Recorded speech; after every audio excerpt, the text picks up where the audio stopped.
আমার প্রিয় স্টুডেন্ট ভাই বোনেরা, তোমরা কেমন আছো সবাই? আজকে তোমাদের সাথে তোমাদের এসএসসি 2023 মডেল টেস্ট প্রোগ্রামের বাংলা আরো একটা মাস্টার ক্লাস নিয়ে কথা বলবো। সেটা হচ্ছে পল্লী জননী। তোমাদের খুব পছন্দের কবিতা আমার ধারণা, কারণ জসীমউদ্দিনের লেখা আমরা মোটামুটি সবাই খুব পছন্দ করি। আর পল্লী জননীর মধ্যে এমন কথা বলা হয়েছে, এমন মেসেজ দেওয়া হয়েছে এবং এমন বিবরণ আছে যেটা আমাদের বেশিরভাগ মানুষের জীবনে ঘটে যাওয়া কম অথবা বেশি মিলে। হয়তোবা ওই কবিতার মধ্যে একজন দরিদ্র মায়ের কথা বর্ণনা করা হয়েছে, তো এই কন্ডিশন সবার সাথে ম্যাচ করতে নাও পারে, কিন্তু একজন সন্তানের জন্য মায়ের ত্যাগ, ভালোবাসা, আত্মত্যাগ কেমন হতে পারে এটা আমরা মোটামুটি সবাই বুঝি। তো আসো আমরা কবিতা শুরু করি। পল্লী জননী জসীমউদ্দিন। জসীমউদ্দিনকে আমরা কি বলি? আমরা তাকে বলি পল্লী কবি, এটা আমরা জানি সবাই, তাই তো? এবং তোমাদেরকে হয়তোবা আমি আগের কোন ক্লাসে বলছিলাম যে আমার সব থেকে পছন্দের লেখক বললে মানিক বন্দ্যোপাধ্যায়, আর সব থেকে কবি বললে আমার সেটা জসীমউদ্দিন। এটা ব্যাখ্যা হয়তো আমি ছোটখাটো করে তখন বলছি।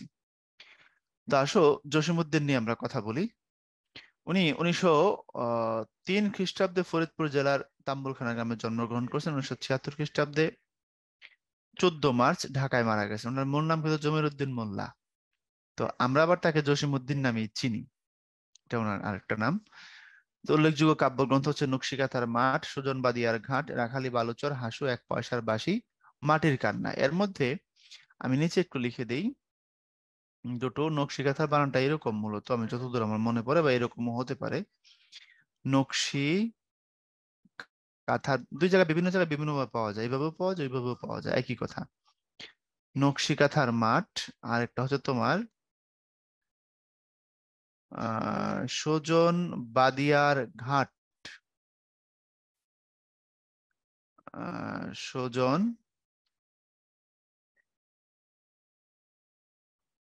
বাদিয়ার ঘাট, এই দুইটাই কিন্তু কাহিনী কাব্য।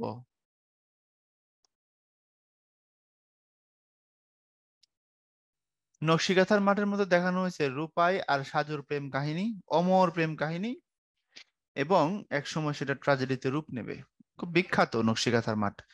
জসীমউদ্দিনের যত লেখা আছে তার মধ্যে সব থেকে বিখ্যাত লেখা, মানে বলতে পারো মাস্টারপিস, এটা হচ্ছে নকশিকাঁথার মাঠ।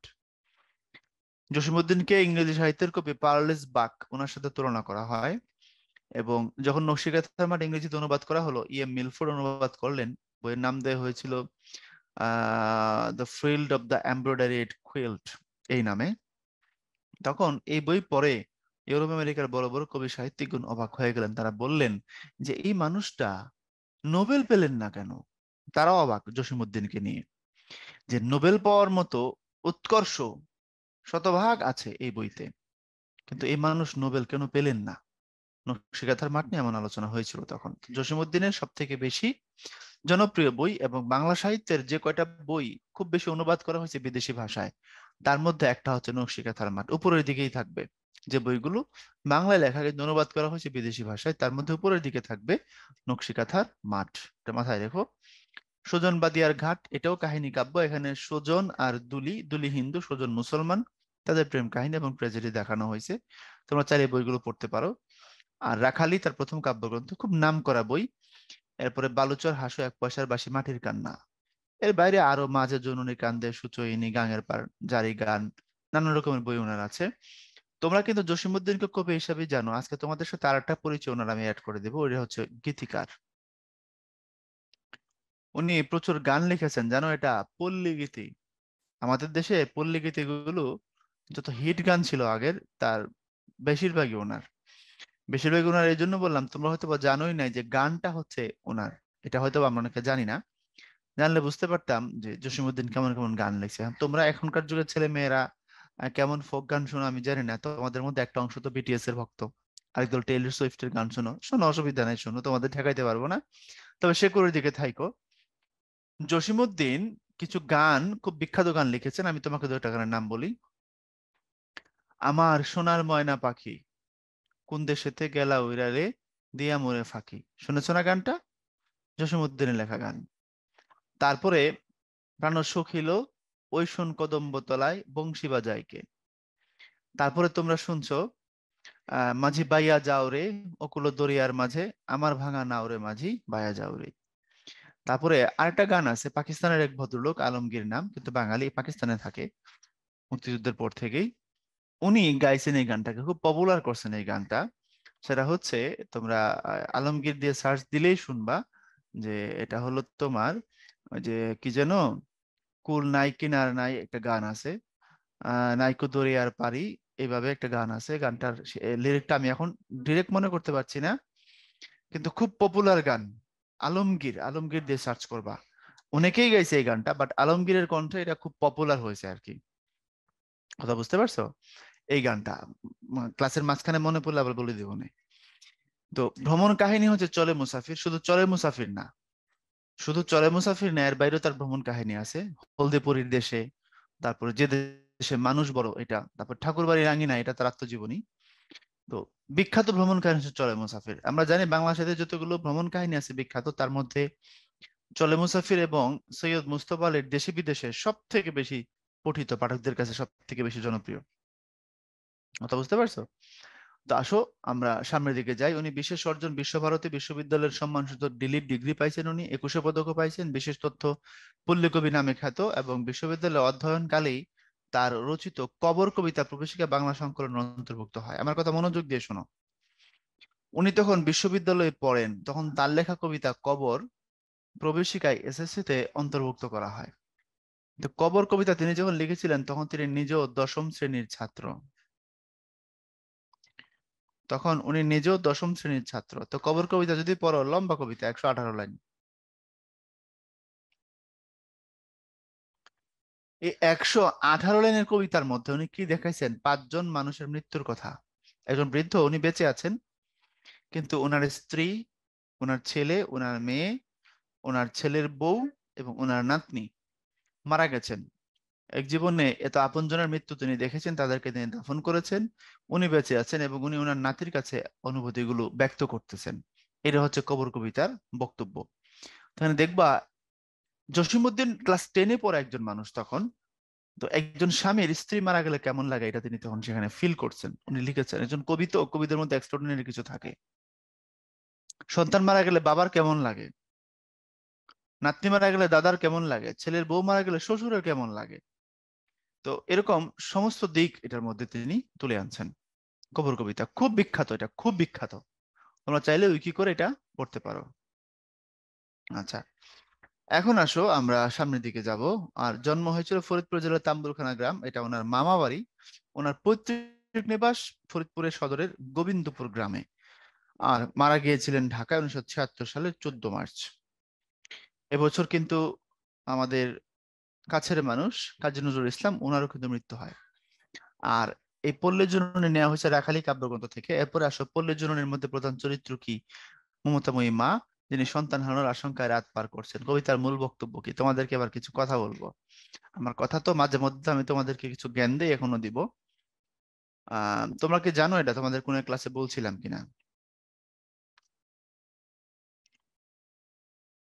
ও মনে পড়ছে, ও কুল দরিয়ার বুঝি কুল নাই রে। হ্যাঁ, আলমগীরের একটা গানের কথা বলছিলাম না বারবার, আলমগীরের। হ্যাঁ, ও কুল দরিয়ার বুঝি কুল নাই রে, এই গানটা খুব বিখ্যাত। শুনতে পারো ইউটিউবে, যেগুলো বলছি সবগুলোই। তো এখন মা এবং সন্তানের বিষয় নিয়ে কিছু কথা বলি তোমাদেরকে, একটু শোনো, এটা খুব দরকার। ওই যে আবার আমাদের ধর্মের কথা, আমাদের ধর্মে বলা আছে, ইসলাম ধর্মে, যে সব থেকে বড় কবিরা গুনাহ হচ্ছে শিরক করা। নাউজুবিল্লাহ, আল্লাহ আমাদেরকে হেফাজত করুক।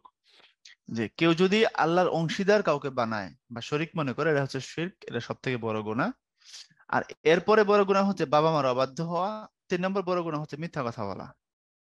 তাহলে মুসলমানদের জন্য সব থেকে বড় গুনাহ হচ্ছে শিরকে লিপ্ত হওয়া। দ্বিতীয় বড় গুনাহ, কবিরা গুনাহ হচ্ছে বাবা মার অবাধ্য হওয়া। তৃতীয় বড় কবিরা গুনাহ হচ্ছে মিথ্যা কথা বলা। আমরা তো হামেশাই মিথ্যা বলি এখন। আর বাবা মার অবাধ্য হওয়ার কথা যদি বলি, আমাদের দেশে, আমাদের কালচারে এটা খুব রেয়ার যে বাবা মার বাধ্য সন্তান, বাবা মা যা বলে সেটা শুনে মেনে চলে। এটা খুব রেয়ার। বেশিরভাগ ক্ষেত্রে কেউ না কেউ কোনো না কোনো ভাবে, শতভাগ বলছি না, কোনো না কোনো ভাবে আনুপাতিক হারে বাবা মার অবাধ্য আচরণ অনেকেই করে। এটা খুব দুঃখজনক ভাই, খুবই দুঃখজনক। তোমরা কিন্তু অনেক সময় মনে করো আম্মু কিছু বোঝে না, আব্বু কবে পড়াশোনা করছে, কি বুঝে উনি এসবে। খালি এমনি পড়ো অমনি পড়ো বলে, এত কথা শোনা যাবে না, ইত্যাদি ইত্যাদি। খবরদার বাবা মার অবাধ্য হবে না। বাবা মার কথা যদি শোনো, আখেরে অর্থাৎ শেষ পর্যন্ত গিয়ে ultimately you will be a gainer, তুমি জিতবে। আর নিজেই যদি সব বোঝো, তাদেরকে যদি পাত্তা না দাও, যদি মনে করো আমি অনেক বড় হয়েছি, তাদের যদি অবাধ্য হও, তাদের সাথে যদি এরকমের বেয়াদবিতে লিপ্ত হও, তোমার জীবনের যত পরিশ্রম আছে সব গোল্লা হইতে বাধ্য, মাটি হয়ে যেতে বাধ্য। এবার আসো সন্তানের জন্য মায়ের আত্মত্যাগের কথা বলি, শুনতে থাকো মনোযোগ দিও। পৃথিবীতে যদি ভালোবাসার সব থেকে শক্তিশালী দৃষ্টান্ত থাকে, সেটা হচ্ছে সন্তানের জন্য বাবা মার ভালোবাসা। এর মধ্যে যদি আবার একজনকে নিতে হয়, সেটা মায়ের ভালোবাসা। কথা বুঝতে পেরেছো? কোন সন্তানকে তার মায়ের থেকে বেশি আর কেউ ভালোবাসতে পারে না। তোমাকে কেউ যদি ইনিয়ে বিনিয়ে বিভিন্ন কথা বলে, তাহলে বুঝবা এগুলো ফল্ট, ভোগাস, রাবিশ। তোমার ফ্যামিলি তোমার সবার জন্য আগে, এবং মায়ের থেকে বেশি ভালো তোমাকে কেউ বাসতে পারবে না। এবং কথায় বলে যে প্রপার এক্সপিরিয়েন্সের ভিতর দিয়ে যদি যাও, তখন তুমি এটাকে ফিল করতে পারবা, তখন তুমি এটাকে বুঝতে পারবা প্রপার এক্সপিরিয়েন্স মানে কি। আমি তোমাকে বললাম যে মধু খুব মিষ্টি। মধু কেমন? খুব মিষ্টি, তুমি মধু খাইলে বুঝতে পারবা এটা মিষ্টি, ইত্যাদি ইত্যাদি। ধরো বললাম, এখন মধু তুমি খাইলা না, তুমি সেটা কপালে ঘষলা, কপালে লাগাই রাখলে তুমি বুঝতে পারবা এটা মিষ্টি নাকি? এই যে কপালে মধু ঘষছো, বুঝবা? না। যদি মিষ্টি না ঝাল না তিতা বুঝতে হলে কি করতে হবে?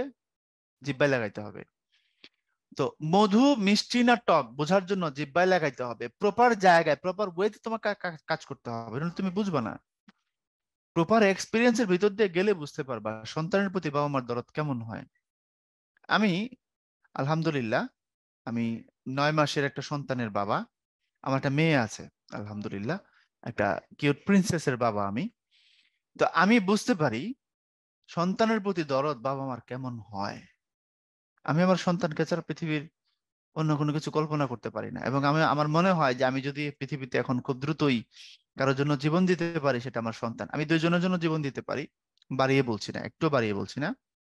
প্রথমত রসুল সাল্লাহ আলহিহাসাল্লাম, তোমরা আমাকে এরকম দাঁড়াটারি অবস্থায় হয়তো দেখো না, কেন্দ্রীয় পড়া অবস্থায়, বুঝবে না।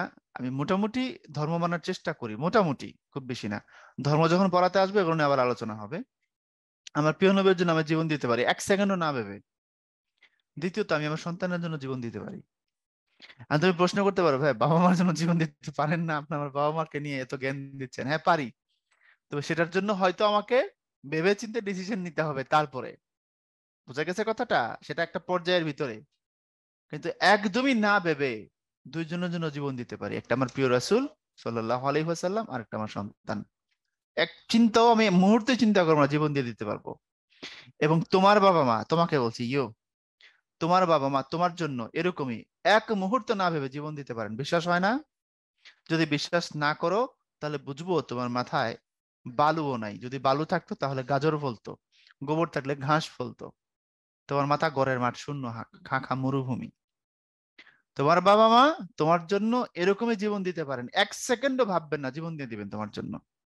এবং আমার কথা তোমার কখন বিশ্বাস হবে? যখন তুমি বাবা হবে। ওই যে বললাম একটু আগে, প্রপার এক্সপিরিয়েন্স। আমি তোমাকে বলছি মাও বুঝতে পারো, বাট তুমি যখন মধু কপালে না ঘষা জিব্বায় লাগাবা, তুমি বুঝতে পারবা। You will get understand. তুমি তখন বুঝতে পারবে, রিয়েলাইজ করতে পারবে যে হ্যাঁ ভাই আপনার কথা সত্য, সন্তানের জন্য জীবন দেওয়া যায়। তো যে বাবা মা তোমার জন্য জীবন দিতে চাচ্ছেন, জীবন দিয়ে দিবেন মুহূর্ত না ভেবে, সেই বাবা মার কথা কি শোনো? অনেকেই তো শোনো না। সুতরাং এসব বাদ দাও। আলটিমেটলি পরিবার ছাড়া আমাদের আসলে তেমন বড় কিছু নাই, এটা ভুলে যেও না। কথা বুঝতে পারছো কি বলছি? আমি তোমাকে একটু ক্ষমা চেয়ে নিচ্ছি, যদিও খুব কনজেস্টেড ক্লাস। আমি একটা ঘটনা তোমাকে আমি শোনাতে চাচ্ছি এই কবিতার প্রেক্ষাপটে। সেটা খুব সম্ভবত 2009 সাল। আমি তখন ঢাকায় আসছি কোচিং করব, এইচএসসি পরীক্ষার পর কোচিং করছি আমি মহাখালী, তখন থাকি। তো ঢাকায় আসলে তো প্রথম গ্রাম থেকে আসছি কোচিং করার জন্য। ঢাকায় আসলে তোমরা জানো ঢাকার আবহাওয়া স্যুট করে না, প্রথম দিকে একটু কষ্ট দেয়, তারপরে আস্তে আস্তে তার সাথে অ্যাডজাস্ট করতে হয়। তো আমার টাইফয়েড হয়ে গেল, ঢাকার পানিতে আমাকে ধরলো টাইফয়েড, জ্বর।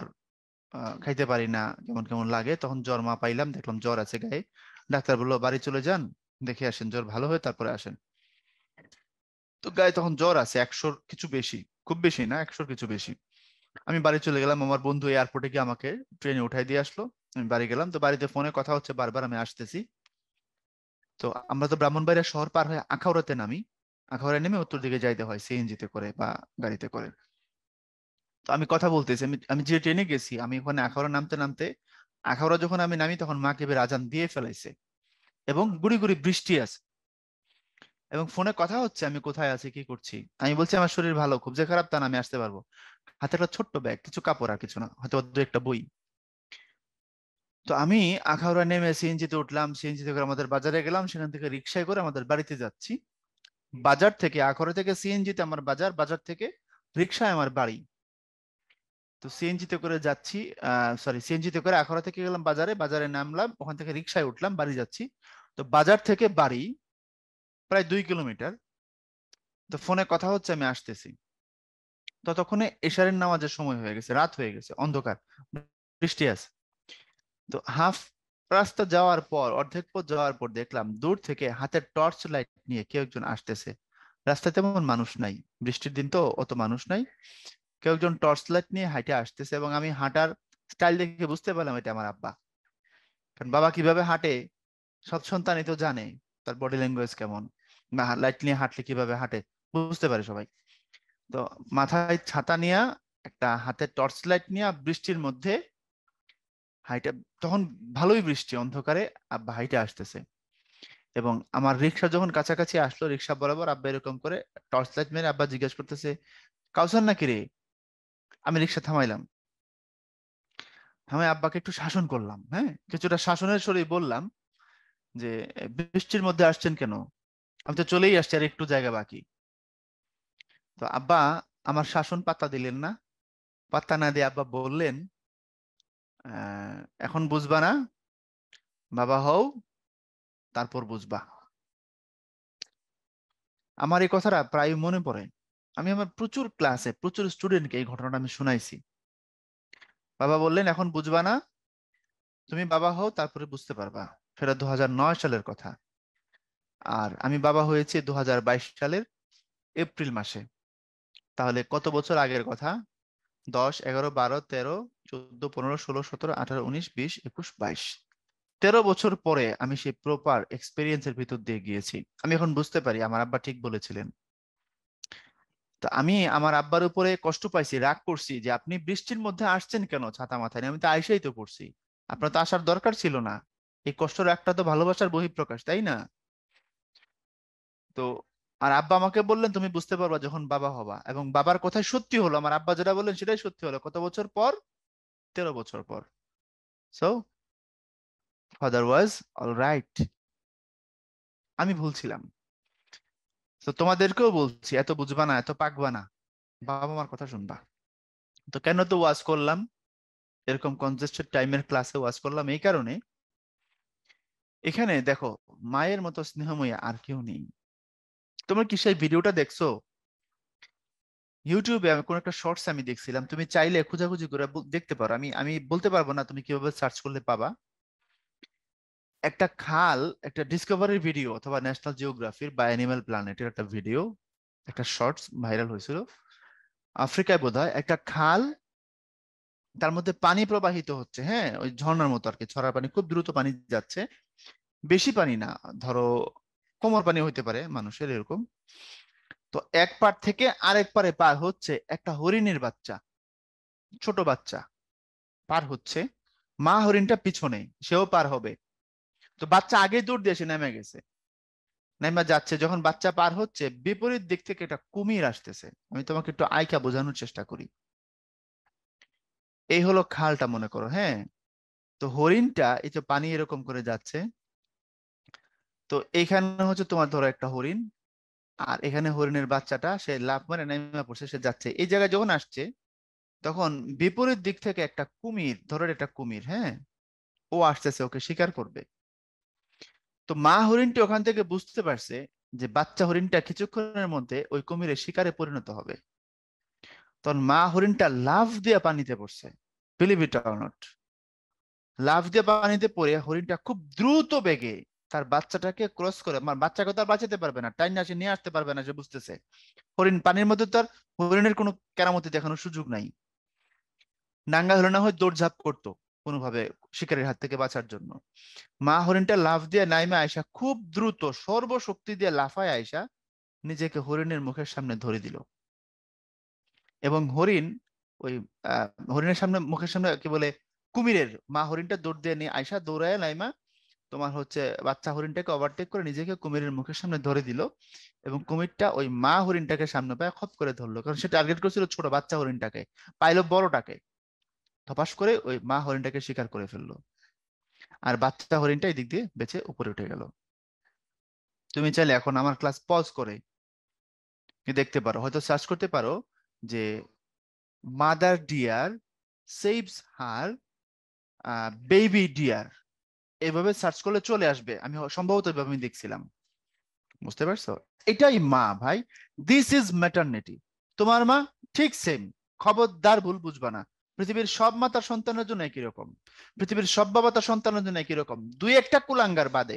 এটা আখেরি জামানার লক্ষণ এখন, সেটা বাদে মনে রাখবা পৃথিবীর সব বাবা মা তার সন্তানের জন্য সেম ইজ লাইক। বুঝাইতে পারছি? So, মায়ের মতো স্নেহময়ী আর কেউ হয় না। এই কবিতা তো আমরা সেটাই দেখেছি। সন্তান, ছেলে, কিশোর ছেলে, সে অসুস্থ, শয্যাশায়ী, এমন অবস্থা হয়তো সে মারা যাবে। কারণ মা খুব গরিব হওয়ার কারণে, তার আর্থিক সামর্থ্য না থাকার কারণে তার ওষুধপত্র কিনবার ব্যবস্থা করতে পারে নাই মা।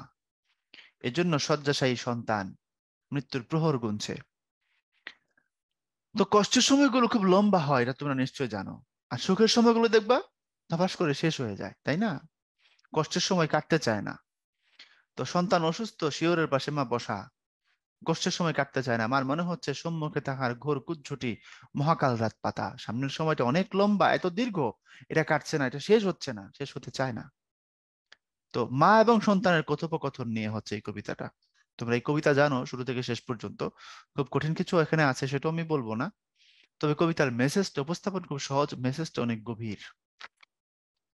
সন্তান অসুস্থ হলে তার জন্য মা কি করতে পারেন, কত আত্মত্যাগ তার থাকে, এটা হচ্ছে এই কবিতার মূল আবদার, মানে মূল বিষয়বস্তু।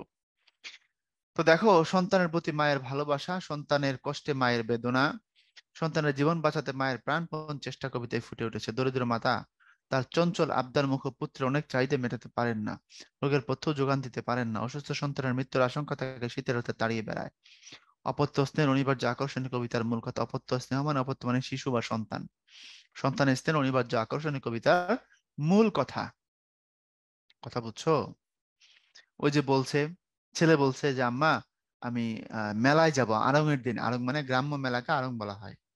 ঢাকায় আড়ং নামে একটা কাপড়ের বা বিভিন্ন কিছুর একটা দোকানও আছে দেখবা। তো এই আড়ং মানে হচ্ছে মূলত মেলা। বলছে আম্মা আমি আড়ং এর দিনে আজকে আড়ং, আজকে মেলায় যাব। তো মা বলছেন আমরা তো মুসলমান, আমাদের আড়ং দেখতে হয় না। আসলে এটা একটা অজুহাত ছিল, ইট ওয়াজ এন এক্সকিউজ। মুসলমানের আড়ং দেখতে নাই কারণ মায়ের কাছে টাকা নাই, আড়ং এ গেলেই তো তাকে টাকা দিতে হবে, তাই না? গ্রামে তো এটা খুব কমন জিনিস। তোমাদের কোন ক্লাসে আমি শুনাইছি না যে আম বিক্রি করতাম ছোটবেলায় মেলায় যাওয়ার টাকা জমানোর জন্য, কচুরলতা তুলতাম? এর শৈশব। তো ছেলে বলছে আমি আড়ং-এ যাব। মা বলছেন আমরা মুসলমান, মুসলমান আড়ং দেখতে হয় না। ছেলে বলছে কি বলো, আজিজ গেল, করিম গেল, ওরাও তো মুসলমান, আমি যেতে পারবো না কেন? এই প্রশ্নের উত্তর দিতে মায়ের দ্বিগুণ জ্বালা বাড়তো, কারণ মা তো ধরা পড়ে গেছে। কারণ আরো মুসলমানরা গেছে, মা তো মুসলমান আড়ং দেখতে না, এই জন্য বলে নাই। মা বলছে তার কাছে টাকা নাই, সন্তান একটু আনন্দ করবে, কে না চায়? শিশুদের জন্য তো এই কাজগুলো জায়েজ আছে, তাই না?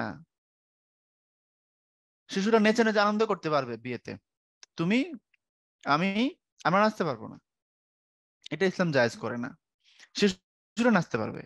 তো শিশুরা যদি মেলা থেকে একটু গাড়ি কিনে, একটু খেলনা কিনে আনন্দ পায়, একটু মিষ্টি খেয়ে আনন্দ পায়, কোনো অসুবিধা নেই, জায়েজ আছে এটা। হুজুরদের কাছ থেকে জেনে নিও, আমি জেনেই বলছি। তো শিশু বলতেছে আমি কি করব, আমি আড়ং-এ যাব।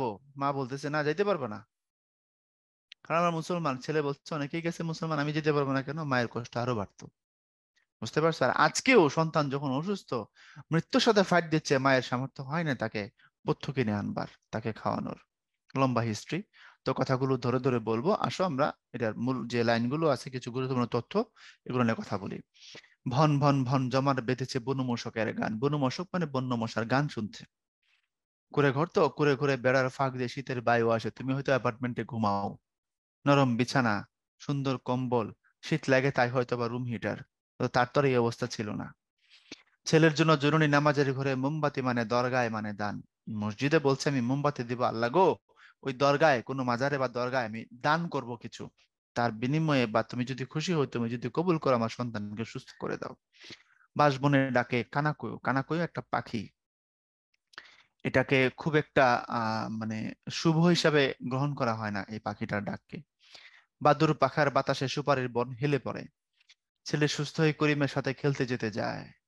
বলছে আমি যদি আবার করিমের সাথে খেলতে যাই, তাহলে তুমি আমাকে কি করবে না, আমাকে বাধা দিবে না তো? আমি লাঠাই, আমি ঘুরি, এগুলো নিয়ে আমি কি করব, আরো ঘুরবো, আমাকে তুমি নিষেধ করবে না তো? আমার জন্য কি করো, ঢ্যাপের মোয়া তুমি রাইখো। এখন তোমরা ঢ্যাপ চিনো না, আমি তোমাকে এটা ঢ্যাপ বোঝানোর জন্য একটা কথা বলতে পারি। ঢ্যাপ হলো মূলত শাপলার ফল। শাপলার ফল কোন একটা ইউটিউব ভিডিওতে আমি দেখছিলাম, একটা প্রসেস, এবছরের একটা ভিডিও বা মনে হয় গত বছরের, আমি শিওর না। ঢ্যাপ, শাপলার একটা ফল আছে এরকম গোল, উপরের চামড়াটা ফেলাই দিলে ভিতরে গুটি গুটি গুটি গুটি হয় দানার মতো। কাঁচা অবস্থায় এটাকে চাবায় খাওয়া যায়। আবার কেউ কেউ এটাকে প্রসেস করে, গ্রামের মহিলারা এটাকে চালের মতো হয়, এটা দিয়ে তোমার হচ্ছে খইয়ের মতো বানায়, তারপরে মুড়ির মতো হয় বা ভাতও রান্না করা যায়। তো ওই খইয়ের মতো বানানোর পর এটা দিয়ে আবার মোয়া বানানো যায়, এটাকে বলে ঢ্যাপের মোয়া। তো যাই হোক, তারপরে রহিম চাচার ঝাড়া এক ধরনের চিকিৎসা পদ্ধতি, ঝাড়ফুঁক আছে না সেটা আর কি। মায়ের কাছে ছেলের আবদার, সাতনরি শিকা ভরে ঢ্যাপের মোয়া রাইখো, হুরুমের কুলা ভরে খেজুরের গুড়ে নয়া পাটালি দিও আমি খাবো। হুরুম মানে হচ্ছে, তোমার কেমনে চিনা এখন আমি, তোরা তো গ্রামীণ কালচার গুলো বুঝো না। আচ্ছা সহজ করে বলি, চাল থেকে আমরা কি বানাই, আমরা মুড়ি বানাই।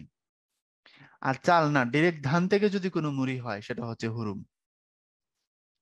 সোজা কথা, ধান থেকে যদি কোনো মুড়ি হয় সেটা হুরুম। অর্থাৎ চাল একটু গরম করে তারপরে উত্তপ্ত বালির মধ্যে দিলে মুড়ি মুড়ি হয়ে যায়, চালটা টপ টপ করে ফুটে। আমরা ছোটবেলায় দেখছি ভাজা মুড়ি, যখন মুড়ি ভাজে তখন মুড়ি খাইলে কি যে স্বাদ রে ভাই, বলতে পারবে না, ভাজা অবস্থায় খাইলে। আর চাল না, ধানটা, উত্তপ্ত ধানটা তখন দিয়ে এক ধরনের মুড়ি করা হয়, তখন ধানের আবরণটা ছিটে যায়, চালটা তখন মুড়ির মতো হয় না, একটু বড় হয়ে যায়, কিছুটা ভুট্টার দানার মতো হয়ে যায়, ওটাকে বলা হয় হুড়ুম। যারা আমার কথা শুনতেছো, হিন্দু যারা আছো, তোমাদের লক্ষ্মী পূজায় খুব সম্ভবত এগুলো দিয়ে বিভিন্নভাবে মোয়া নাড়ু টাড়ু তৈরি করা হয়, রাইট? ভাইয়ের জন্য নাড়ু পাঠাবা, আমি এটা পছন্দ করি খুব। ছোটবেলায় আমার বাড়ির পাশের বাড়িটা, আমার নিকট প্রতিবেশীরা হিন্দু, তাদের বাড়িতে প্রচুর পরিমাণে আমি মোয়া খাইছি। আমার জন্য পাঠাই দিও কিন্তু, হ্যাঁ। তারপরে আসো, তাহলে এই বলছে যে হুড়ুমের কোলা ভরে খেজুরের গুড়ের নয়া পাটালি রেখে দিও, গুড়ের পাটালি আর কি। আর ঢ্যাপের মোয়া আমার জন্য সাতনরি শিকা ভরে রেখো। শিকা মানে হচ্ছে, আমি তো আঁকতে পারি না ভালো, বোঝানোর চেষ্টা করি। এরকম করে মনে করো এটা হচ্ছে একটা পাত্র ধরো, হ্যাঁ। তো এটাকে ঝোলানোর জন্য এরকম এরকম এরকম এরকম এরকম দড়ির, হ্যাঁ, একটা সিস্টেম আছে, এটাকে শিকা বলা হয়, ঝুলে থাকে আর কি। অকল্যাণের সুর ঘরের চালেতে হুতুমের ডাক। এরপরে আসো, আমরা পল্লী জননী কবিতার এমসিকিউতে যাব। পল্লী জননী কবিতায় কোথায় বসে কানাকো ডাকে? বাঁশবনে ডাকে কানাকো। এত ডোবা না, বাঁশবনে বসে কানাকো ডাকে। পল্লী জননী কবিতায় রুগ্ন ছেলে তার মাকে সাত নরি শিকায় কি রাখতে বলেছিল? আমরা কিছুক্ষণ আগেই তোমাকে দেখাচ্ছি সাত নরি শিকায় কি রাখতে বলেছিল। বলছিল রাখিও ঢ্যাপের মোয়া সাত নরি শিকা ভরে, সাত নরি শিকা ভরে আমার জন্য ঢ্যাপের মোয়া রেখা দিও। তাহলে বলছে পল্লীজনিত রুগ্ন ছেলে তার মাকে সাতনরি শিকা কি ভরতে বলেছিল, বা কি সাতনরি শিকা কি রাখতে বলেছিল? ঢ্যাপের মোয়া। আচ্ছা, তারপরে বলা আছে,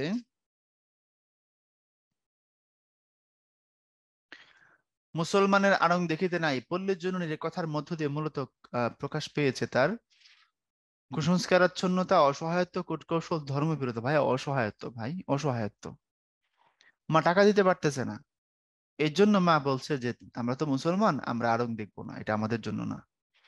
শোনো মা, আমার আল্লাহটাই কিন্তু রাখিও যতন করে। ছেলেটির কথাতে ফুটে উঠেছে দাবি, ফরিয়াদ, আবদার, আদর। আবদার, লাটাই তো চিনো, ঘুরে উড়াই না আমরা এরকম এরকম করে, ধরো এটা আমি রাখলাম হাতে, এই যে এই যে কলমটা, তারপর এখানে যে সুতা বাঁধা থাকে এরকম এরকম কোন ধরনের, যেটা ঘোরাও এটা হচ্ছে লাটাই।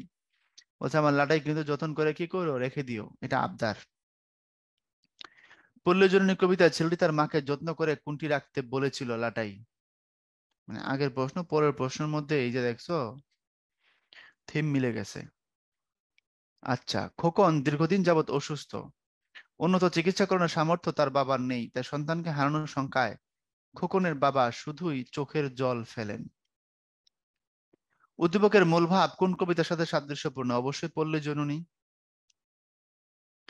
যে কথা ভাবিতে পরাণ শিহরে পল্লী জননী কবিতার এ চরণে প্রকাশ পেয়েছে। শঙ্কা, ভয়, অভাব না, শঙ্কাটা আর ভয়টা প্রকাশ পাইছে, মানে আহ, এক আর হচ্ছে দুই। অভাব না, যে কথা ভাবিতে পরাণ শিহরে, পরাণের মধ্যে কষ্ট আসে, শিহরণ দিয়ে উঠে, শঙ্কা এবং ভয়, অভাব না, সুতরাং এটা প্রথমটা সঠিক। পল্লীর জননী কি কারণে ছেলেকে মেলায় যেতে দেননি? অর্থকষ্টের কারণে ভাইয়া, ছেলেকে একা ছাড়বে না, মুসলমান পাপ হবে। অর্থকষ্টের কারণে, টাকা নাই তাই ছেলেকে মেলায় যেতে দেননি।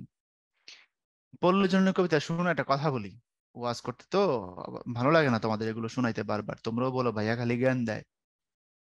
বাবার সামর্থ্য থাকলে বাবা তোমাকে পৃথিবীর শ্রেষ্ঠ জুতাটাই পরাইতেন, সব থেকে দামি জুতাটাই পরাইতেন, সব থেকে দামি পোশাকটাই দিতেন। হয়তো তার সামর্থ্য না থাকার কারণে তিনি কম্প্রোমাইজ করেন, এগুলো বুঝে নিও যাদের জীবনে ঘটে এমনটা।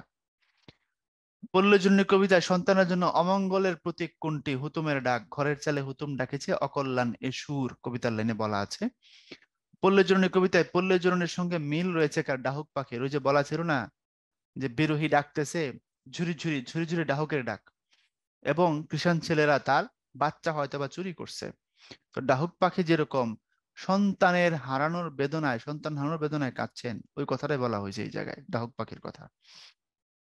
নিচের উদ্দীপকের আলোকে পরবর্তী দুটি প্রশ্নের উত্তর দাও। বউদের আজ কোনো কাজ নেই, বেড়ায় বাঁধিয়া রশি, সমুদ্র করে শিকা বানাইয়া নীরবে দেখিছে বসি। এটার সাথে মিল আছে পল্লী জননের কথা, পল্লীর একটা চিত্র আছে আর কি এই জায়গায়, সেই অর্থে মিল আছে। থিম মিল আছে এটা না, পল্লীর চিত্র আছে এই অর্থে মিল আছে। তারই সাথে সাথে বিরোহী মায়ের একলা পরাণ দোলে, কার সাথে? প্রদীপের সাথে ম্যান। পল্লী জননী কবিতায় ছেলে কার সাথে খেলতে যেতে চায়? করিমের সাথে খেলিবার গেলে দেবেন না তো তুমি গাল। তারপরে পল্লী জননী কবিতায় মা সন্তানের জন্য নামাজের ঘরে কি মানত করেন? নামাজের ঘরে মোমবাতি মানত করেন আর দরগায় মানেন দান।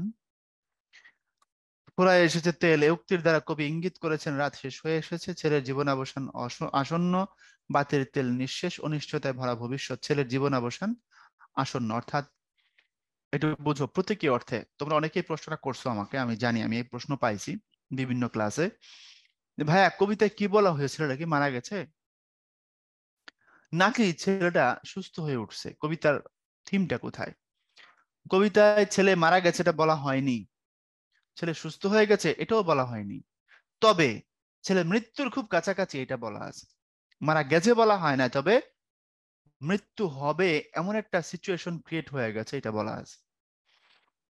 অর্থাৎ ওখানে বলা আছে যে মাটির প্রদীপটা সে আধারের সাথে যুঝিয়া, যুঝিয়া মানে যুদ্ধ করতে করতে তার তেল ফুরায় গেছে। মানে প্রদীপ কি করে? অন্ধকার দূর করে, তাই তো? তো প্রদীপ অন্ধকার দূর করার জন্য ফাইট করতে করতে তার তেল ফুরায় গেছে। খুব খেয়াল করবা কিন্তু, আধারের সাথে যুঝিয়া তাহার ফুরায় এসেছে তেল। এখন অন্ধকারের সাথে ফাইট করে মাটির প্রদীপ প্রায় পরাজিত, আধারের সাথে ফাইট করতে করতে তারও কি হয়ে গেছে? তেল শেষ হয়ে গেছে। এই প্রদীপের পরাজিত হয়ে যাওয়া, প্রদীপের নিভে যাওয়া, যুদ্ধে তার ক্ষান্ত দেওয়া, এটা ওই সন্তানের জীবনটাকে মেটাফরিক্যাল দিক থেকে, প্রতীকী ভাবে, রূপকের দিক থেকে উপস্থাপন করেছে। সন্তানের জীবনটাও মৃত্যুর সাথে ফাইট করতে করতে পরাজিত হওয়ার মতো একটা সিচুয়েশন, মৃত্যু সমাসন্ন, খুব কাছাকাছি। বাতি যেমন তেল ফুরাইছে, নিভে যাবে, সন্তানেরও আয়ু ফুরাইছে, হয়তো সে মারা যাবে, এমন একটা সিচুয়েশন বর্ণনা করা হয়েছে। মারা গেছে এটা বলা হয়নি, তবে বেঁচে উঠছে এটাও বলা হয়নি, তবে সিচুয়েশনটা কি? মৃত্যুর খুব কাছাকাছি, ছেলের জীবনাবসান আসন্ন, এটাই উত্তর। মনে থাকবে। বাঁশবনে বসে কোন পাখির ডাকে? কানাকয়ু ডাকে, বাঁশবনে বসে ডাকে কানাকয়ু, একটা পাখির নাম। এটা পল্লীর জন্য কবিতার মূল কথা কি? স্নেহময়, দেশপ্রেম, আকর্ষণ, অপত্য স্নেহ, অনিবার্য আকর্ষণ, এটা উত্তর।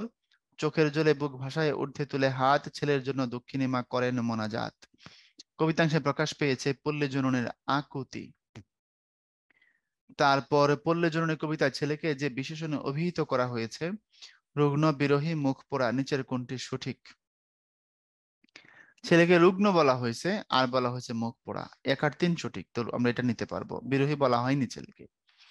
কবি জসিমউদ্দিন কত সালে মৃত্যুবরণ করেন? উত্তর হবে 1976 সাল। কৃষাণ ছেলেরা কার বাচ্চা চুরি করেছে, এটা হচ্ছে ডাহুক। তারপরে আরং শব্দের অর্থ কি? এই প্রশ্নগুলোর উত্তর ভাইয়া অলরেডি দিয়ে ফেলাইছি, তাই না? বারবার বলছি, আরং মানে হচ্ছে গ্রামীণ মেলা। মেলা আমরা যেটাকে বান্নি বলতাম, আছো কেউ ব্রাহ্মণবাড়িয়ার? বান্নি বলো তোমরা? আরং শব্দের অর্থ হচ্ছে গ্রামের মেলা। ছেলে ঢ্যাপের মোয়া কোথায় বেঁধে রাখতে বলেছিল? সাত নড়ি শিকায়। সাত নড়ি শিকা মানে হচ্ছে সাতটা দড়ি এটার মধ্যে থাকে আর কি, সাতটা উইং সাত নড়ি শিকাতে ভরে রাখতে বলছিল। তারপরে পল্লীজনী কবিতা, কোন পাখির ডাক অকল্যাণকর, ঘরের চালে হুতুম ডাকিছে অকল্যাণ এ সুর। সুতরাং উত্তর হবে হুতুম। কোথা থেকে পচান পাতার গান আসছে? এদো ডোবা হতে। ঘরের পেছনে যে ডোবা আছে সেখানে পানি আছে, প্রচুর পাতা পড়ছে, মশা আছে ওই জায়গায়, ওখান থেকে পচা পাতার ঘ্রাণ আসছে। পল্লীজনী কবিতার মূল কথা কি? মূল কথা বারবার বলছি, এই যে এটা হচ্ছে মূল কথা, দেখাই দেই।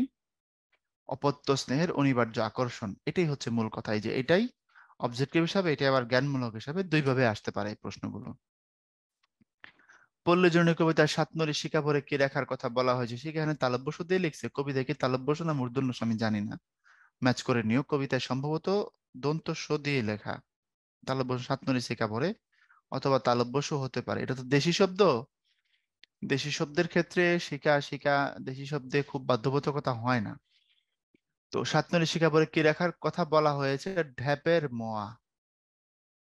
ঢ্যাপের মোয়া খাওয়া, ঠিক আছে, গ্রামের ছেলে পেলে এগুলো চিনে। বুনো পথে কারা কুয়াশা কাফন ধরে চলে? জোনাকি মেয়েরা। মাটির প্রদীপের তেল কিভাবে ফুরে এসেছে? আধারের সাথে যুদ্ধ করতে করতে। কবি জসীমউদ্দিন কোন কবি নামে খ্যাত? পল্লী কবি নামে খ্যাত। তারপরে আসো, পল্লীজনের কবিতায় ছেলে মাকে যত্ন করে কি রাখার কথা বলেছে? তার লাটাই। সে যে ঘুরে উড়ায় না, সে লাটাই বলছে তুমি কি করো? যত্ন করে রেখে দিও। জসীমউদ্দিন কত সালে মৃত্যুবরণ করেন? 1976 সালে। ছেলে মাকে ঢ্যাপের মোয়া বেঁধে রাখতে বলে, ছেলে মাকে কিসের মোয়া বেঁধে রাখতে বলে? ঢ্যাপের মোয়া। প্রতি রোগ মুক্তির জন্য মা কোথায় মানত করেন? আহ দুই জায়গায়। মসজিদের করে মোমবাতি মানেন, দরগায় মানেন দান। অর্থাৎ মসজিদে হচ্ছে মোমবাতি মানেন, আর দরগাতে উনি মানেন হচ্ছে তোমার দান, কিছু একটা দিবেন, দান করবেন এই উদ্দেশ্যে। ঘরের ডাক চালে কি ডাকে? একটু আগেই বলেছি, হুতুম। আহ রাখালি কাব্যগ্রন্থটি কার লেখা? জসীমউদ্দিন।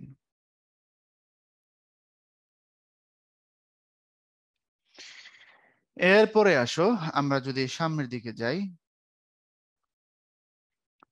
আধারের সাথে জুঝিয়া তাহার ফুরায় এসেছে তেল, চরণটির দ্বারা কি বোঝানো হয়েছে? চরণটির দ্বারা কি বোঝানো হয়েছে? সিম্পল, তোমাদেরকে একটু আগে ব্যাখ্যা দিয়েছি ভাইয়া। চরণটির দ্বারা বোঝানো হয়েছে ছেলের জীবন প্রায় শেষ, এটা। সন্তান অসুস্থ, তার মৃত্যুর প্রতীকী ইঙ্গিত দেয়া হয়েছে এই চরণটার দ্বারা। মুসলমানের আড়ত দেখিতে নাই, না এটা আড়ং দেখিতে নাই, আড়ং দেখিতে নাই। পল্লীজনের কবিতা মা কথা কেন বলেছেন? মা বলেছেন তার কাছে যেহেতু টাকা ছিল না ছেলেকে দেওয়ার মতো, এই জন্য ছেলেকে যেন এই কথা বলে ঠেকানো যায়, এই উদ্দেশ্যে তিনি বলেছেন মুসলমানের আড়ং দেখতে হয় না। মা নামাজের ঘরে মোমবাতি আর দরগায় দান মানেন কেন? বুঝিয়ে লেখো। মা কল্পনা করেন, যেহেতু তারা মুসলমান, যে মসজিদে যদি আমি মোমবাতি মানি, দেই, দরগায় যদি দান দেই, হয়তোবা আল্লাহ এই জন্য হলেও আমার ছেলেকে ওসিলায় সুস্থ করে দিতে পারেন, এই কারণে। বিরহী মায়ের একেরা পরাণ দোলে কেন? মা সন্তানকে নিয়ে বসে আছেন, এদিকে বাতি জ্বলতেছে, তার কষ্টের ভাগ নেওয়ার মতো কেউ নাই। রাত, গভীর রাত, শীতের সময়, মা বিরহী, একাই সন্তানের কষ্টকে তিনি লালন করে চলেছেন, একাই সন্তানের জন্য তার অশ্রুপাত, একাই সন্তানের জন্য তিনি দোয়া করছেন, এই জন্য বলা হচ্ছে বিরহী মায়ের কি হয়? একেলা পরাণ দোলে। এরপরে সম্মুখে তার ঘুর কুজ্ঝটি মহাকাল রাত পাতা বলতে কি বোঝানো হয়েছে? যে বললাম কষ্টের সময় খুব লম্বা মনে হয় না সহজে শেষ হয়ে যাবে, এই অর্থে। উত্তর দিতে দুঃখিনী মায়ের জ্বালা বেড়ে যায় কেন? বলছি একটু আগেই, যে মা বলছিল আমরা মুসলমান, মুসলমানের কি দেখতে হয় না? আড়ং দেখতে হয় না। আর ছেলে বললো করিম গেল, আজিজ গেল, আমি গেলে অসুবিধা কি? এখন মা তো ধরা পড়ে গেছে এই কোশ্চেনে, সো তার বিরহিমের পরাণ কি বলে জ্বালা তখন বাড়তো। রহিম চাচার ঝাড়া বলতে কি বোঝানো হয়েছে? মানে গ্রাম্য চিকিৎসা, ঝাড়ফুঁক এক ধরনের চিকিৎসা আছে, এটার দ্বারা বোঝানো হয়েছিল রহিম চাচা যদি আমাকে ঝাড়া দেয় বা ফু দেয়, তাহলে হয়তো আমি সুস্থ হয়ে যাব, এই অর্থে। যে কথা ভাবিতে পরাণ শিহরে তাই ভাসে হিয়া কোণে, এ কথা দ্বারা কি বোঝানো হয়েছে? খুব সিম্পল। যার প্রতি আমাদের প্রচন্ড আবেগ ভালোবাসা কাজ করে, খেয়াল করে দেখবা তার জন্য আমাদের খুব দুশ্চিন্তা হয়। না জানি তার কোনো কষ্ট হলো, না জানি সে অ্যাক্সিডেন্ট করলো, না জানি সে আঘাতপ্রাপ্ত হলো, না জানি সে আহত হয়ে গেল, না কি হয়ে গেল। খুব ভালোবাসা থেকে এই কথাগুলো আসতে পারে। আর এই কথা ভাবতে গেলে তোমার মনে কষ্ট আসবে, তোমার পরনে শিহরণ তৈরি হবে, কিন্তু এগুলোই বারবার তোমার মাথায় চলে আসবে। যে কষ্টের কথাটা তুমি ভুলতে চাইবে, মনে করতে চাইবে না, এটাই আসবে। বুঝতে পারছো? আজরোগে তার পথ্য জুটেনি, পথ্য না জোটার কারণ কি? দারিদ্র। এটা বলেছি তোমাদেরকে, তাই না? পথ্য না জোটার কারণ হচ্ছে দারিদ্র। দারিদ্রের কারণে তার রোগে আজও কি করে নাই? পথ্য জোটে নাই। এরপরে স্তব্ধ নীরব গৃহতল, মুখে নাহি কারো বাণী, গভীর রজনী সুপ্তি মগন্য নিখিলের ঈশ্বরানী, আকাশে বাতাসে ধ্বনিতেছে যেন গোপন কি কানাকানি। বাদশাহ বাবর কাঁদিয়া ফিরেছে, নিদ নাহি চোখে তার, পুত্র তাহার হুমায়ুন বুঝি বাঁচে না এবার আর, যত দিন যায় দুর্ভোগ তার ততই বাড়িয়া যায়, জীবন প্রদীপ নিভিয়া আসিছে অস্ত রবির প্রায়। এটা জীবন বিনিময় কবিতার লাইন ভাইয়া। কবিতার নাম হচ্ছে জীবন বিনিময়, গোলাম মোস্তফার কবিতা, উইকি করে পড়তে পারো। সত্য ঘটনা নিয়ে লেখা। জহিরুদ্দিন মোহাম্মদ বাবর দিল্লির সম্রাট 1526 সালে যখন দিল্লি দখল করেছিলেন ইব্রাহিম লোদিকে পরাজিত করে, তখন ওখানে উনি যখন শাসন কায়েম করলেন, প্রায় 3 বছর পরে বাবরের ছেলে হুমায়ুন অসুস্থ হয়ে গেলে, চিকিৎসার দ্বারা উন্নতি হচ্ছিল না। তা বাবর যেহেতু দিল্লির সম্রাট, চিকিৎসা তো আর ত্রুটি করেন নাই, কিন্তু লাভ হচ্ছিল না।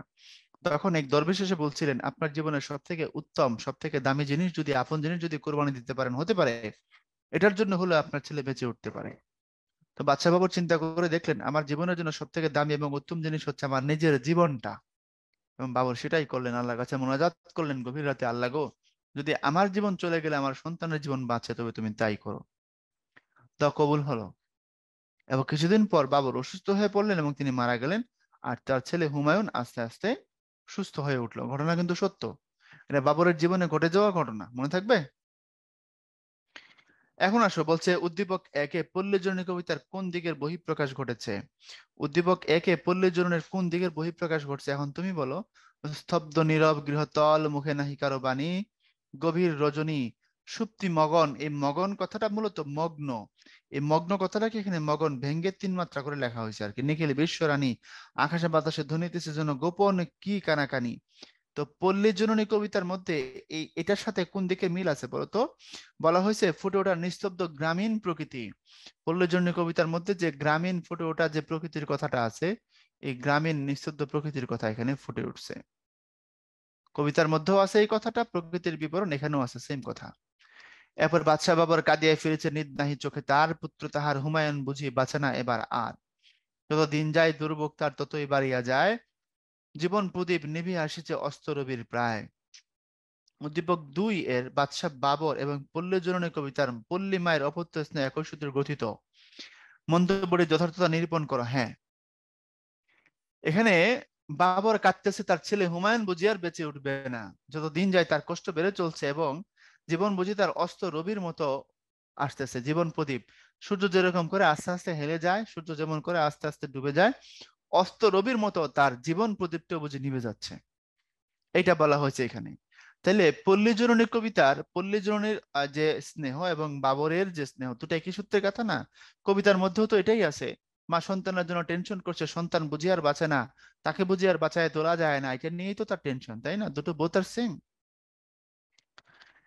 এরপরে দেখো, আসমানীদের দেখতে যদি তোমরা সবে চাও, রহিমুদ্দের ছোট্ট বাড়ি রসুলপুরে যাও, বাড়ি তো নয় পাখির বাসা, ভেন্না পাতার ছানি, একটুখানি বৃষ্টি হলেই গড়িয়ে পড়ে পানি, একটুখানি হাওয়া দিলেই ঘর নড়বড় করে, তারি তলে আসমানিরা থাকে বছর ধরে, পেটটি পুড়ে পায় না খেতে, বুকের কখান হাড় সাক্ষী দিচ্ছে অনাহারে কদিন গেছে তার। এটা জসিমউদ্দিনের আরেকটা বিখ্যাত কবিতা।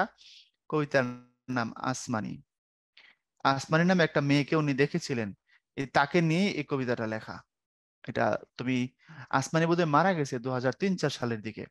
জসিমউদ্দিন যখন তাকে দেখে লিখেন কবিতা, তখন আসমানি ছোট। তো ওই মহিলাটা মারা গেছে এই কয়েক বছর হলো, আমার মনে পড়ছে 3, 4 বা 6, 7 সালের দিকে বোধহয় আসমানিকে নিয়ে রিপোর্ট হয়েছিল, যেটা জসিমউদ্দিনের আসমানি। এই আসমানিকে নিয়ে রিপোর্ট হয়েছিল, খুব গরিব যারা ছিল। তো উদ্দীপকের সাথে পল্লীজননী কবিতার সাদৃশ্যের দিক: দারিদ্র, কুড়ে ঘর, কথা বুঝছো, বা কষ্টের জীবন, এটা হচ্ছে সাদৃশ্য। একই কাহিনী আছে পল্লীজননী কবিতার মধ্যে, তাদের যে ঘর আছে অসুস্থ ছেলের ঘর, ওখানের সাথে এটার খুব মিল আছে, সেম। উদ্দীপকটি পল্লীজননী কবিতার সমগ্র ভাব ধারণ করতে পারেনি, মন্তব্যটি মূল্যায়ন করা। হ্যাঁ, এখানে দারিদ্র কুড়ে ঘরের কথাই বলা আছে, বাট কবিতার মধ্যে কি বলা আছে? কবিতার মধ্যে বলা আছে মায়ের স্নেহের কথা বলা আছে, ওখানে তোমার সন্তানের অসুখ, এটাও তো বলা আছে। তারপরে ওখানে অকল্যাণ কল্যাণের অনেক কথা, অকল্যাণ নিয়ে অনেক কথা বলা আছে, তাই না? আলমের কথা বলা আছে, ছেলের ওই যে স্মৃতিচারণ আর কি, এটা হচ্ছে স্মৃতিচারণের কথা। এজন্য সবটা এক জায়গায় ফুটে ওঠে নাই, অর্থাৎ পল্লীজননী কবিতার ভাব অনেক বিস্তৃত, তার সামান্য অংশই উদ্দীপকের মধ্যে ফুটে উঠছে। এরপরে আসো, অহনা ডেঙ্গু জ্বরে আক্রান্ত হলে শরীফা খানম একমাত্র মেয়ের জন্য খুবই বিচলিত হয়ে পড়েন। তিনি তাড়াতাড়ি তার মেয়েকে ঢাকার ইউনাইটেড হাসপাতালে ভর্তি করান। ডেঙ্গু জ্বরে আক্রান্ত হয়ে কয়েকজন শিশু মারা গেলে মায়ের দুশ্চিন্তা আরো বেড়ে যায়। তিনি মেয়ের রোগ মুক্তির জন্য নফল রোজা, নামাজ মানত করেন। মেয়ের রোগসজ্জার পাশে বসে সারাক্ষণ আল্লাহকে ডাকেন। খবর পেয়ে আত্মীয় স্বজন আসে অহনাকে দেখতে। তাদের দেওয়া বিভিন্ন ফলমূল ও জুসে ভরে যায় হাসপাতালের কেবিনের টেবিল। আচ্ছা, ইউনাইটেড হসপিটাল বাংলাদেশের সব থেকে বড় বেসরকারি হসপিটাল, গুলশানে এটা, ঢাকার গুলশানে। আচ্ছা, খুব গর্জিয়াস হসপিটাল। যা হোক, দেখি উদ্দীপকের অহনাকে ইউনাইটেড হাসপাতালে ভর্তির সঙ্গে পল্লীজননী কবিতার বৈসাদৃশ্য কি? একদম সহজ কোশ্চেন। অহনা অসুস্থ, ডেঙ্গু জ্বর, খুব ভালো হসপিটালে ভর্তি হয়েছে, ভালো চিকিৎসা হচ্ছে তার। কিন্তু পল্লীজননী কবিতার মধ্যে আমরা দেখি মা ছেলের জন্য পথ্য আনবে কি ওষুধে আনতে পারে নাই, দারিদ্র্যের কারণে। বাসায় রেখে কুঁড়ে ঘরের মধ্যে শীতের রাত, বেড়ার ফাঁক দিয়ে ঠান্ডা বাতাস আসতেছে, ওখানে ছেলেকে নিয়ে মা বসে আছেন, কতটা অসহায়ত্ব। এ হচ্ছে বৈসাদৃশ্য ফাইন্যান্সিয়াল প্রেক্ষাপটে। আচ্ছা, উদ্দীপকের শরীফা খানমকে পল্লী জননীর যথার্থ প্রতিনিধি, তোমার মতের পক্ষে যুক্তি দাও। আচ্ছা, উদ্দীপকের শরীফা খানম পল্লী জননীর যথার্থ প্রতিনিধি কিনা? না, যথার্থ প্রতিনিধি না। শুধুমাত্র সন্তানের জন্য যে স্নেহ আছে এই দিক থেকে উনি যথার্থ, কারণ পল্লী জননীর কবিতায় দরিদ্র মা তার সন্তানকে বুকের সম স্নেহ ঢেলে দিয়েছিলেন। শরীফা খানমটাও তাই, উনিও সন্তানের জন্য সারাক্ষণ আল্লাহকে ডাকেন, নফল রোজা করেন, নামাজ মানত করেন। কিন্তু যথার্থ প্রতিনিধি বলা যাবে না এই কারণে, স্নেহ ভালোবাসার দিক থেকে ঠিক আছে, কিন্তু যথার্থ প্রতিনিধি কবিতার প্রেক্ষাপটে বলা যাচ্ছে না, কারণ কবিতার মা যিনি ছিলেন উনি ছিলেন গরিব, উনি ছিলেন অসহায়, উনি বাস করতেন গ্রামে। বুঝতে পারছো? অসহায় এবং দারিদ্র্যের বিদ্যুৎ দিয়ে আমরা কবিতার পল্লী জননীকে দেখি। আর শরীফা খানম ধনী, তার ফাইন্যান্সিয়াল সিকিউরিটি আছে, এই দিক থেকে তাদের মধ্যে বৈপরীত্য, কিন্তু সন্তানের জন্য স্নেহের দিক থেকে বোথ আর সেম, প্যারালাল। কেন প্যারালাল? কারণ ওই যে বললাম, দুজনেই দেখো নফল রোজা করতেছে, নামাজ মানাত করতেছে, আল্লাহকে সারাক্ষণ ধরে ডাকতেছে। ওই যে বললাম, সব মা বাবার সন্তানের জন্য স্নেহটা একই রকমের থাকে। সুতরাং যথার্থ প্রতিনিধি এটা বলা যাচ্ছে না। মিল দেখাবা স্নেহের জায়গায়, সন্তানের জন্য ভালোবাসা আবেগ উৎকণ্ঠার জায়গায়, আর অমিল দেখাই দিবা তাদের সিচুয়েশনে, কন্ডিশনে, ফাইন্যান্সিয়াল যে জায়গাটা আছে, দারিদ্র্যের জায়গাটা আছে, একজন ধনী একজন গরিব, এই জায়গাটাকে ভাঙ্গা দেখাইলে কি হয়ে যাবে? উত্তর হয়ে যাবে। ওকে, তো এই ছিল তোমাদের সাথে ভাইয়ের পল্লী জননী নিয়ে আলোচনা। তো পল্লী জননী এখানেই শেষ করব। আশা করি তোমাদেরকে যে ওয়াজ টোয়াজ গুলো শুনাইছি এগুলো একটু হলেও মেনে চলার চেষ্টা করবা। আমি জানি তোমরা ভালো, আর একটু ভালো হওয়ার চেষ্টা করো। ঠিক আছে? সবাই ভালো থাকো, সবার জন্য দোয়া শুভকামনা। আল্লাহ হাফেজ।